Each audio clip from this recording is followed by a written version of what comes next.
Nouvelle figure phare de TF1, Émilien connaît une notoriété grandissante, qui n'est pas toujours facile à vivre pour lui. Il se confie. En septembre 2023, Émilien était un étudiant en histoire, venu tenter sa chance dans les 12 coups de midi, comme des centaines de personnes avant lui. 567 jours plus tard, Émilien est toujours étudiant en histoire, mais il est désormais célèbre et multimillionnaire.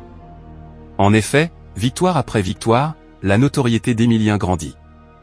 Il est de plus en plus interrogé par les médias et a déjà fait plusieurs plateaux télé. Jeudi 17 avril, Jean-Luc Reichmann l'a interrogé sur la manière dont il abordait sa célébrité naissante.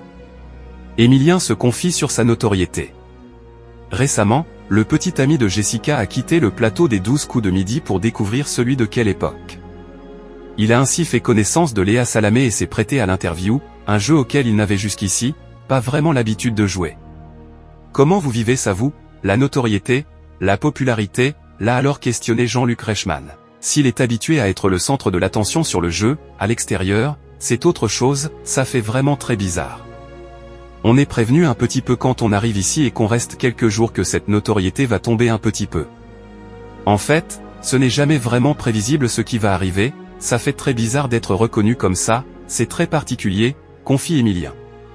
Jean-Luc Reichmann, présent pour Émilien. Cela fait plus d'1 an et demi qu'Émilien apparaît quotidiennement sur la chaîne la plus regardée de France, dans un programme qui réunit plus de 2 millions de téléspectateurs.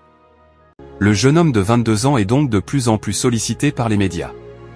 Bien qu'il soit tous les jours à la télé, il ne connaît pas encore les codes de ce milieu.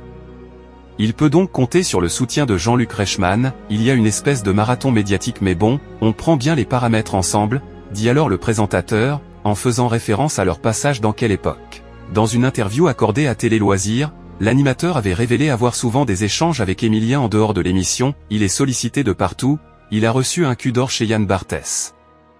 Il me demande à chaque fois des conseils sur la médiatisation, Moi j'essaie de le conseiller au mieux pour qu'il évite de tomber dans des pièges médiatiques où il aimerait peut-être ne pas tomber.